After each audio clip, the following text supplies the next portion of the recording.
Welcome back. It is December 2nd, 2025, and believe me, the world of AI is absolutely buzzing with some huge developments.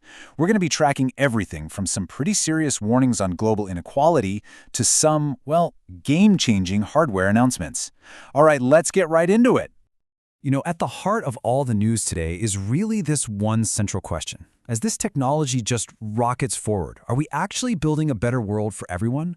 Or are we maybe accidentally creating a future with an even bigger gap between the haves and the have-nots? That tension right there, that sets the stage for our first major story. And that story comes straight from the United Nations. They've just dropped a landmark report, and frankly, it's sounding a major alarm about the unintended consequences of this AI boom on a global scale. Now listen to the specific words they're using here. The UN isn't just flagging a small issue, they are warning of a new era of divergence. Wow, that is a powerful phrase, and it suggests that AI could fundamentally redraw the lines of global power and prosperity as we know them. And this slide really lays out the core of the problem perfectly. On one side, you've got the wealthier nations with all the money, the advanced infrastructure, and the talent to just soak up and benefit from AI.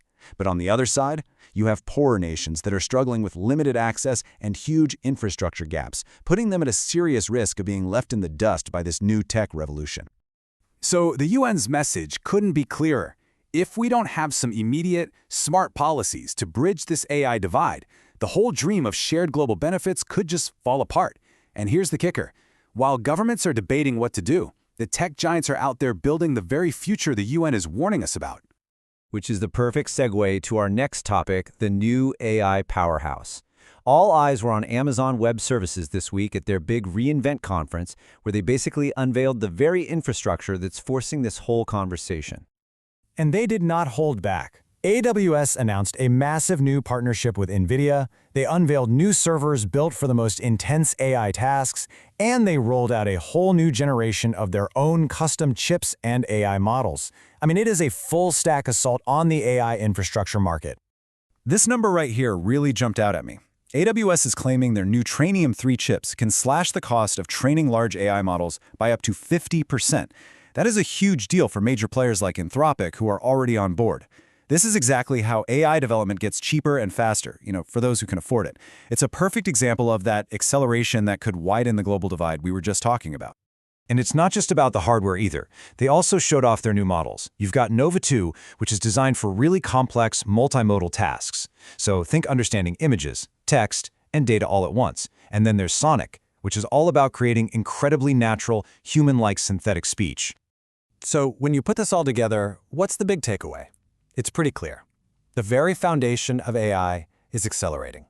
The tools to build, train, and deploy really sophisticated AI are getting more accessible, way more powerful, and cheaper, which is only going to speed up adoption everywhere.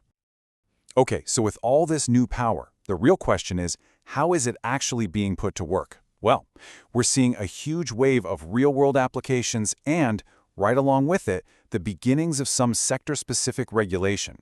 Just look at the variety here.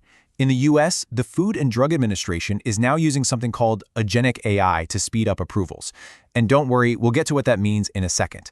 Over in Europe, banks are trying to figure out new AI-related financial risks. And in the private sector, we're seeing companies use AI for pretty much everything, from autonomous cybersecurity to regulatory compliance.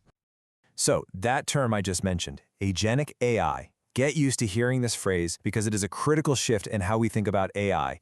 We're moving way beyond AI that just answers a question or writes some text. No, these agentic systems are designed to be autonomous, to actually take actions and work on their own to achieve a goal that you give them. This is a perfect real-world example from the company Big ID. Their new security tool doesn't just ping an alert to some poor IT guy. No, it autonomously detects a vulnerability, it analyzes the threat, and then, and this is the amazing part, it actually applies the fix all by itself. It completes the entire job, start to finish. So, with all these changes hitting us at once, from global policy debates to autonomous security agents, let's just zoom out for a minute. What are the bigger trends that are shaping the whole AI ecosystem for the future? Amazon actually made this crystal clear. Their big strategic focus is shifting away from what we think of as traditional chatbots and moving toward these much more capable frontier agents. These are the kinds of systems designed to handle complex, multi-step tasks, and that requires a whole new level of power and sophistication. And of course, that new demand is putting just immense pressure on the hardware industry. I mean, the need for specialized AI memory and just raw computing power is absolutely skyrocketing.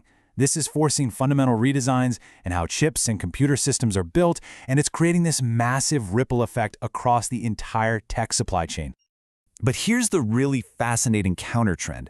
Even as the demand for more power grows, there's this huge push for efficiency. You've got new models coming out of places like China with DeepSeek v3.2 or from Google with its next-gen Gemini 3, and they're proving that you don't always need a bigger hammer. They're designed to deliver incredibly powerful results much more efficiently. Which, brings us right back to where we started this whole conversation.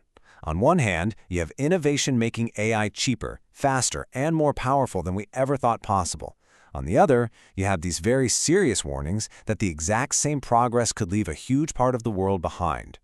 So as you take all this in, the question really becomes a personal one.